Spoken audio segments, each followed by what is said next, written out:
نحمده ونصلي على رسوله الكريم اما بعد فاعوذ بالله من الشيطان الرجيم بسم الله الرحمن الرحيم رب اشرح لي صدري ويسر لي امري واحلل عقدة من لساني يفقهوا قولي۔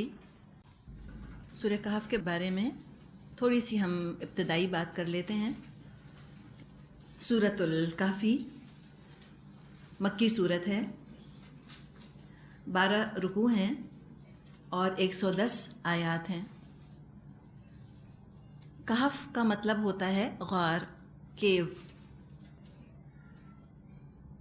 سورہ کہف کے چند فضائل ہیں اور خصوصیات ہیں جن کے بارے میں ہم کو احادیث سے پتہ چلتا ہے۔ صحیح مسلم، ابو داود، ترمذی، نسائی میں ابو درداء رضی اللہ عنہ سے روایت ہے کہ جس شخص نے سورہ کہف کی پہلی 10 آیتیں حفظ کر لیں وہ فتنہ دجال سے محفوظ رہے گا۔ آخری 10 آیات کے بارے میں بھی اسی طرح کا مضمون آتا ہے۔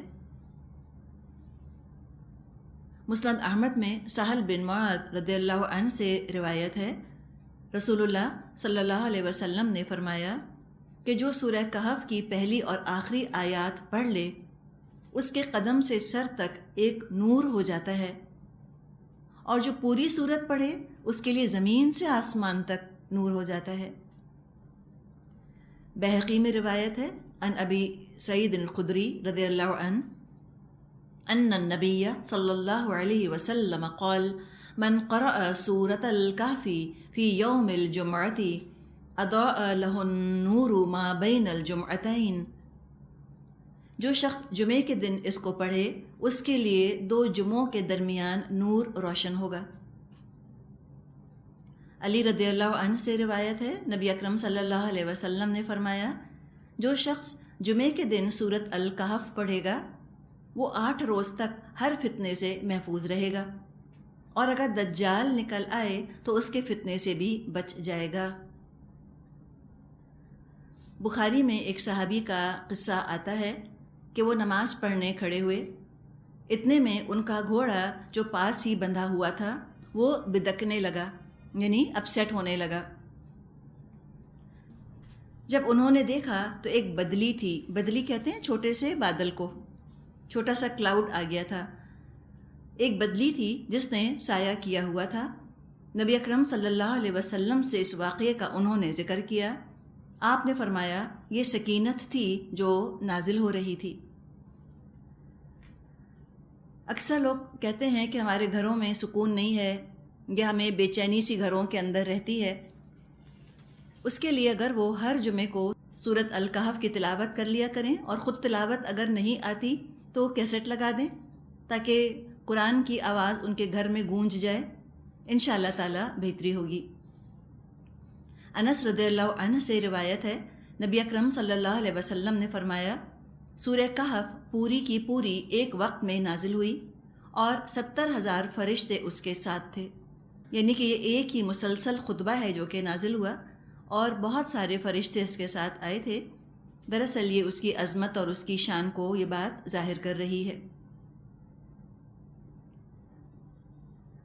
ابھی جیسے ہم نے ذکر کیا دجال کا، دجال کا لفظ قرآن میں تو نہیں آیا لیکن احادیث میں ہم کو یہ لفظ ملتا ہے۔ ہم 2 چیزوں پر بات کریں گے سورت شروع کرنے سے پہلے۔ ایک ہے دجال خود، یہ ایک انسان ہوگا، دجال دجال انسان ہوتا ہے۔ آگے حدیث میں بھی یہ بات آئے گی کہ آپ نے فرمایا کہ میری امت میں 30 دجال پیدا ہوں گے،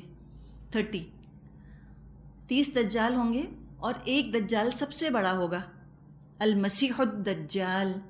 مسیح عیسیٰ علیہ السلام کا لقب ہے، لیکن وہ سچا مسیح نہیں ہوگا، وہ اصل عیسیٰ علیہ السلام نہیں ہوگا بلکہ المسیح الدجال ہوگا، جھوٹا مسیح، دھوکہ دینے والا مسیح۔ تو ایک تو وہ انسان ہے دجال، وہ اپنے وقت پر ظاہر ہوگا، اور کچھ ظاہر ہو چکے، سب سے بڑا دجال ابھی آنا باقی ہے۔ دجال کا آنا قیامت کی نشانیوں میں سے ایک نشانی ہے جس کے بارے میں ہمیں احادیث سے پتہ چلتا ہے۔ ایک اور چیز ہے جس کو دجالی فتنہ کہتے ہیں۔ دجالی فتنہ ہر دور میں رہا، وہ کسی خاص وقت کے ساتھ مخصوص نہیں ہے۔ دجالی فتنہ یہ ہے کہ انسان دنیا کی چمک دمک سے مروب ہو کر اسی کا عاشق ہو کر رہ جائے۔ تو یہ دو مختلف چیزیں ہیں جن کے بارے میں انشاءاللہ تعالی ہم بات کریں گے۔ جہاں تک اس لفظ کے مادے کا تعلق ہے، دجال کا مادہ دال جیم لام ہے، دجل، اس کے معنی ہوتے ہیں دھوکہ، فریب۔ یہ ایک طرح سے یہ جو دجل کا لفظ ہے، جو دھوکہ اور فریب جس کا مطلب آپ کو بتایا گیا، عربوں میں یہ ہوتا تھا کہ بعض دفعہ ان کے اونٹوں کو کوئی جلد کی بیماری ہو جاتی تھی، کوئی اسکن ڈیزیز ہو جایا کرتا تھا، اور اس اسکن ڈیزیز کو چھپانے کے لیے اوپر سے وہ اس کے اوپر ٹار لگا دیتے تھے، تارکول جیسی چیز، تاکہ جو جلد کی بیماری ہے وہ نظر نہ آئے۔ یعنی اونٹ بیمار ہوتا تھا لیکن دیکھنے میں نظر نہیں آتا تھا کہ یہ بیمار ہے، اس کی بدصورتی، اس کی بیماری، اس کا عیب، اس کی برائی چھپ جایا کرتی تھی۔ بیمار تھا لیکن دیکھنے میں صحت مند لگتا تھا۔ یہ ہے دراصل دجل، یہ دجل ہے، دھوکہ۔ بد شکل چیز پر یا نقصان دہ چیز پر پردہ ڈال دینا کہ وہ دیکھنے میں خوشنما نظر آئے، یہ دجل ہوتا ہے۔ گھٹیا چیز قیمتی اور اعلیٰ نظر آنے لگ جائے، یہ دجل ہے۔ جیسے پیتل پر سونے کا پانی چڑھا دینا، ملمہ سازی کر دینا، کسی گھٹیا چیز پر اعلیٰ چیز کا ونیئر لگا دینا، فساد ایسا بنا دینا کہ لگے یہ بہت زبردست کوئی چیز ہے، بڑی اعلیٰ، بڑی قیمتی ہے، اصل میں گھٹیا ہو، بے وقت اور حقیر ہو۔ دنیا کی حقیقت بھی یہی ہے، دنیا کا دجل ہے اپنا، دنیا بڑے دھوکے کی جگہ ہے، دنیا خود سب سے بڑی دجال ہے، اور دنیا کے دام میں آ جانا یہ ہے دراصل دجالی فتنے کا شکار ہو جانا۔ جب بڑے بڑے جانوروں کا شکاری شکار کرنا چاہتے ہیں تو بعض دفعہ وہ ان کو پکڑنے کے لیے بڑی گہری کھائی کھود دیتے ہیں، گہرا ڈچ ایک کھود دیتے ہیں، اور اس ڈچ کے اوپر وہ اوپر سے ذرا ذرا سی گھاس بچھا دیتے ہیں، اور لگتا ایسا ہے جیسے کہ گھاس رکھی ہے، ہری ہری گھاس ہے، بڑے مزے کی غذا ہے۔ جانور اس دھوکے میں آ جاتے ہیں، وہ سمجھتے ہیں کہ یہ چارہ رکھا ہوا ہے ان کے لیے، اور جب وہ چارہ کھانے کے لیے وہاں جاتے ہیں تو ہلاک ہو جاتے ہیں، گڑھے میں گر جاتے ہیں۔ یہ جو ہم نے مثال ابھی اپنے سامنے ڈسکس کی، ایک صورتحال جانور پکڑنے کی اور شکاری کا جال کیسا ہوتا ہے، بالکل اسی طرح یہ دنیا ایک شکاری کی طرح ہے، اور اس دنیا نے اپنا جال بچھایا ہوا ہے، یہ انسانوں کا شکار کرتی ہے، یہ انسانوں کو اپنے جال میں پھانس لیتی ہے۔ اوپر اوپر سے دیکھیں، سپرفیشلی دیکھیں، سطحی طور پر دیکھیں، بہت رنگین، بہت دل لبھانے والی، سرسبز شاداب، دل کھنچتا ہے انسان کا اس دنیا کی طرف، بہت اٹریکٹیو ہے۔ انسان اندھا دھن دوڑے جا رہے ہیں اس کی دل فریبی کی طرف، اس کی خوبصورتی سے متاثر ہو کر، ان کی آنکھیں چکا چوندھ ہو گئی ہیں اس کو دیکھ کر، اس کے گلیمر سے، اس کی گلٹ سے بے حد متاثر ہے انسان، لیکن جگہ جگہ اس میں ہلاکت کے گڑھے ہیں، اور اس میں گر کر انسان ہلاک ہو سکتا ہے۔ کیا کرے؟ کیا دنیا کی طرف نہ جائے؟ مسئلہ یہ ہے کہ جس منزل کا مسافر ہے، جس آخرت تک وہ پہنچنا چاہ رہا ہے، اس آخرت کا راستہ دنیا سے ہو کر ہی گزرتا ہے۔ آخرت تک پہنچنے کے لیے اس دنیا کو عبور کیے بغیر کوئی چارہ نہیں، کوئی آپشن نہیں، کراس کرنا ہی ہوگا اس دنیا کو۔ اب کیا کریں؟ یوں تصور آتا ہے جیسے انسان کھڑا ہے اور دور اس کو جگمگاتی جنت نظر آ رہی ہے جو اس کی منزل ہے، لیکن راستہ بے حد خطرناک، جگہ جگہ یوں سمجھے کہ لینڈ مائنز ہیں یا گڑھے کھدے ہوئے ہیں. کچھ سمجھ نہیں آ رہا کہ کہاں پہ قدم رکھوں کہ ہلاک نہ ہو جاؤں. قدم رکھنا بھی ہے، کب تک کھڑے رہیں گے، چلنا بھی ہے، منزل تک پہنچنا بھی ہے. اب یہ راستہ کیسے عبور ہوگا، کیسے اس دنیا سے گزریں گے؟ اللہ سے دعا مانگے سب سے پہلے تو، اہدنا الصراط المستقیم، اللہ تو ہمیں درست راستہ دکھا دے.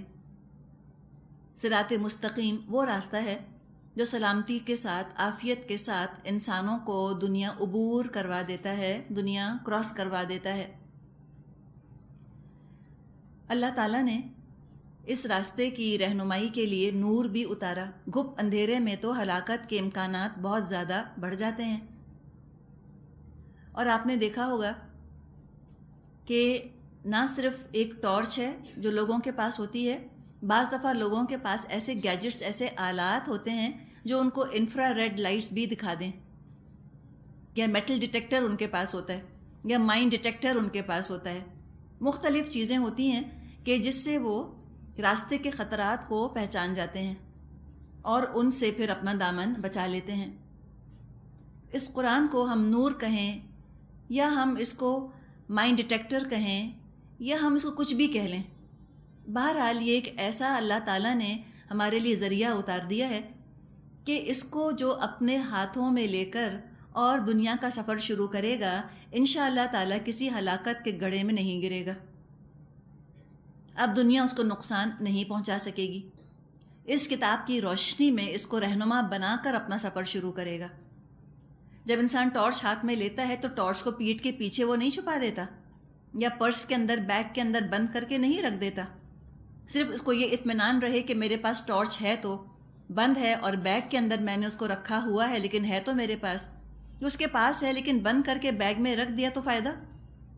اب تو رہنمائی نہیں کرے گی. ٹارچ کو تو روشن کر کے اور اپنے آگے رکھنا ہے، پیچھے بھی نہیں رکھنا، بیگ میں بھی نہیں رکھنا. اسی طرح قرآن کو اگر بند کر کے جزدانوں میں لپیٹ کے اور اونچے شیلف پہ رکھ دیا، اب یہ قرآن فائدہ نہیں دے گا. اس قرآن کو کھول کے، اس کو اپنے سامنے رکھ کے، اس کی تعلیمات کی روشنی میں جب انسان دنیا کا سفر طے کرتا ہے تو اس کو یہ کتاب فائدہ دیتی ہے. دنیا نقصان کا سبب نہیں بنتی، بلکہ اس دنیا سے وہ خیر کما لیتا ہے اپنی آخرت کے لیے.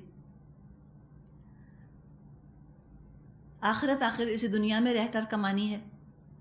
حدیث میں آتا ہے کہ الدنیا مزرعۃ الآخرہ، دنیا آخرت کی کھیتی ہے.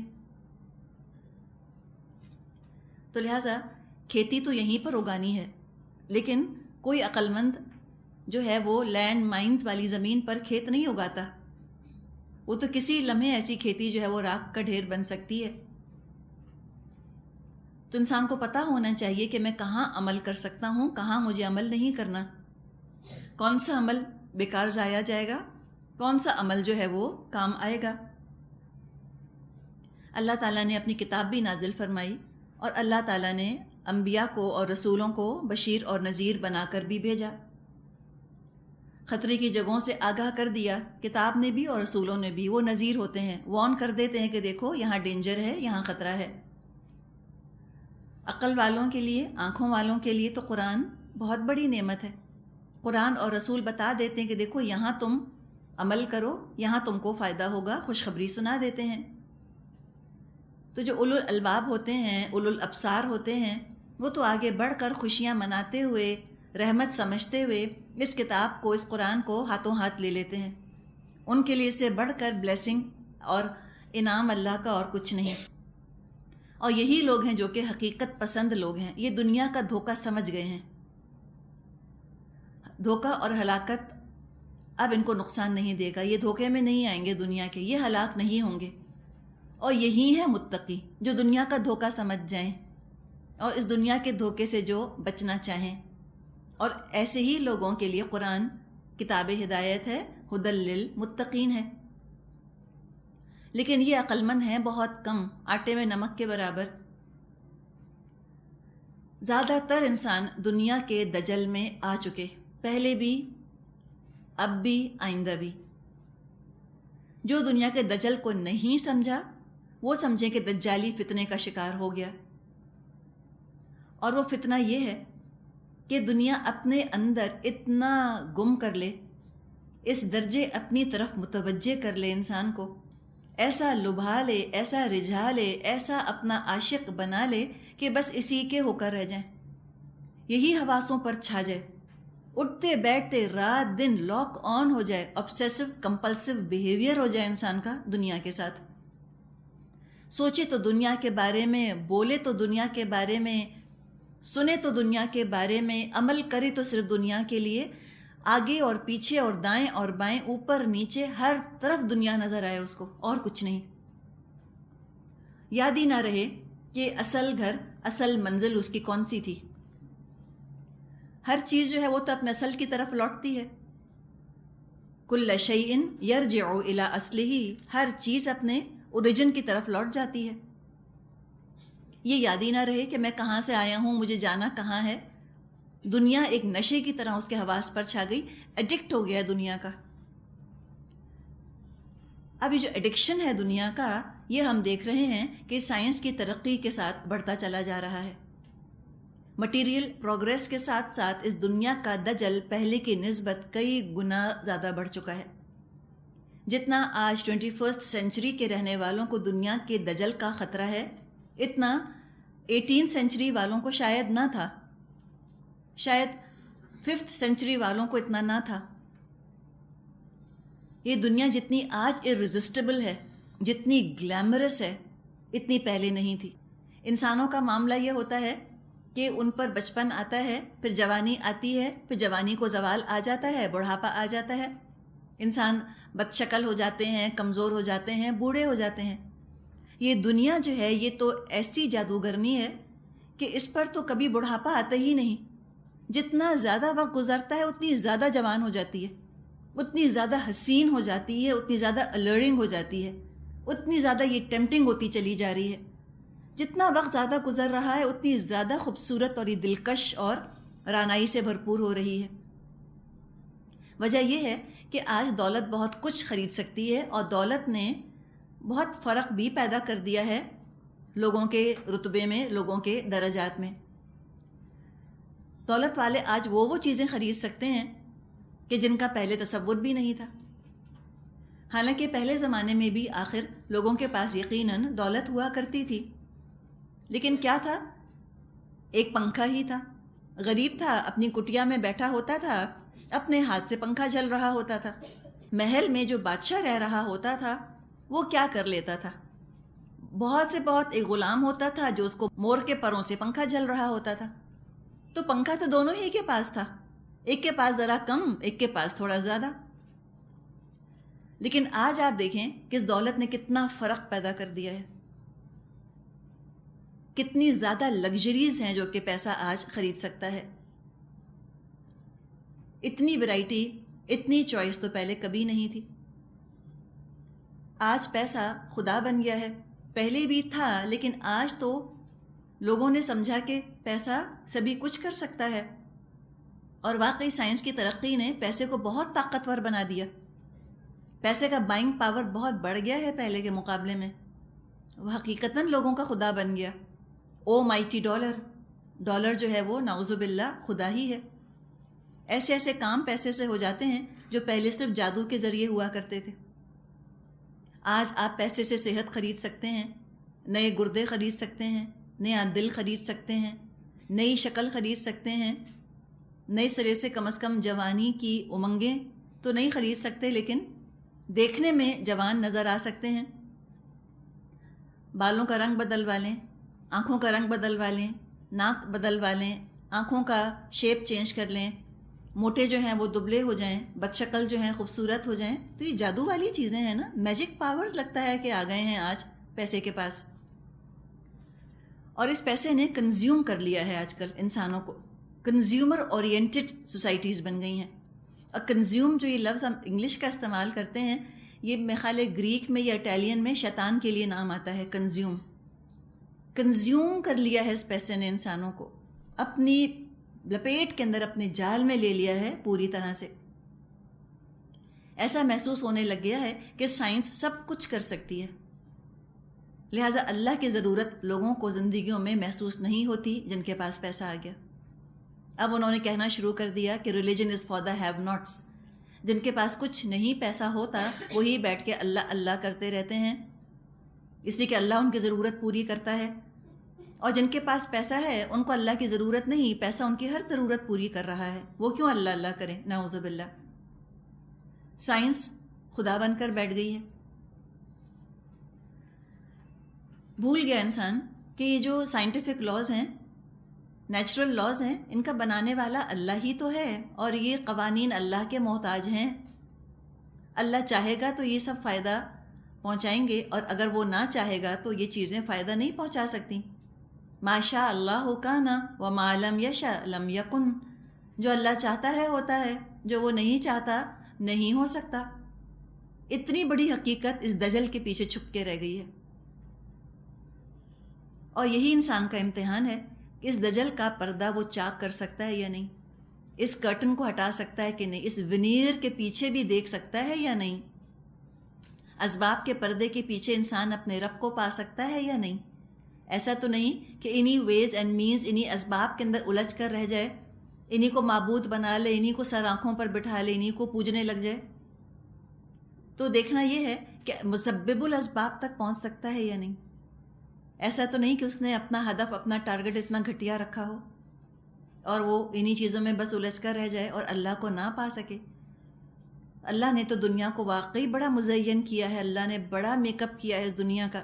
سورہ کہف میں یہ مضمون آئے گا، یہ بات آتی ہے. فرمایا آیت نمبر 7 میں سورہ کہف کی کہ اِنَّا جَعَلْنَا مَا عَلَى الْأَرْضِ زِينَةً لَهَا، بے شک ہم نے بنایا ہے جو کچھ اس زمین پر ہے اس کی زینت.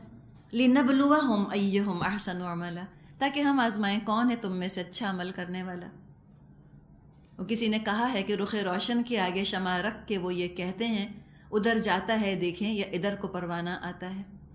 تو اللہ نے بھی آزمایا ہے کہ دیکھتا ہوں اس دنیا کی زینت میں کون کھوتا ہے اور کون اس کے باوجود مجھ کو یاد کرتا ہے. کس کی آنکھیں جو ہیں وہ اس دنیا کی چکا چوند ہی سے چندھیا جاتی ہیں، اور کون سی آنکھ ہے جو میرے دیدار کی تمنا کرتی ہے. کون دنیا جانے کے خوف سے روتا ہے، کون میری ناراضگی کے خوف سے روتا ہے. اللہ دیکھتا ہے، اللہ دیکھتا ہے، اللہ ٹیسٹ کر رہا ہے.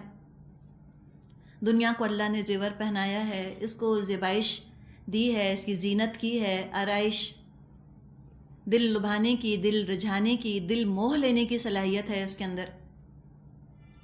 خود اس کا طالب بن کر اسی سے لپٹ کر رہ جاتا ہے. اور اللہ دیکھنا چاہتا ہے کون ہے جو یہاں رہتے ہوئے اللہ کو پہچانتا ہے، اللہ کی رضا کے طالب بن کے رہتے ہیں یہاں پر. دنیا کے چاہنے والے تو واقعی بوڑھے ہو جاتے ہیں، ناتواں ہو جاتے ہیں.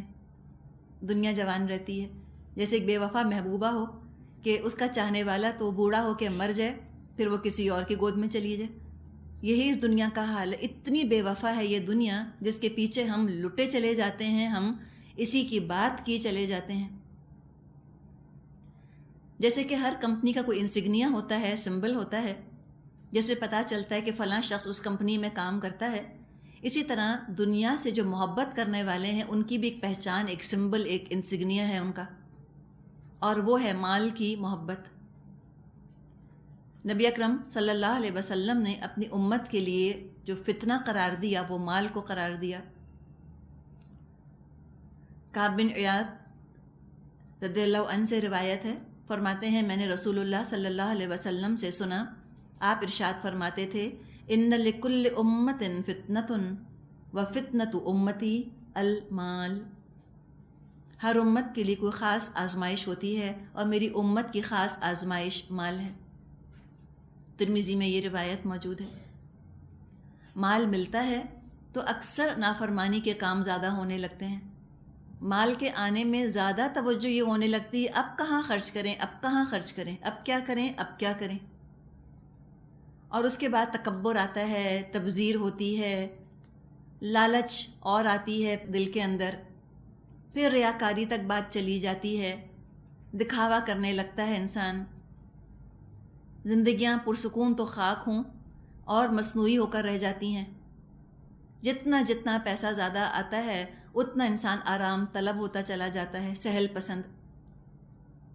فرصت بھی آتی ہے، اس کے پاس فراغت بھی آتی ہے زندگی میں، اور ان کاموں سے بعض دفعہ وہ مزید گناہوں کی طرف دوڑ لگاتا ہے.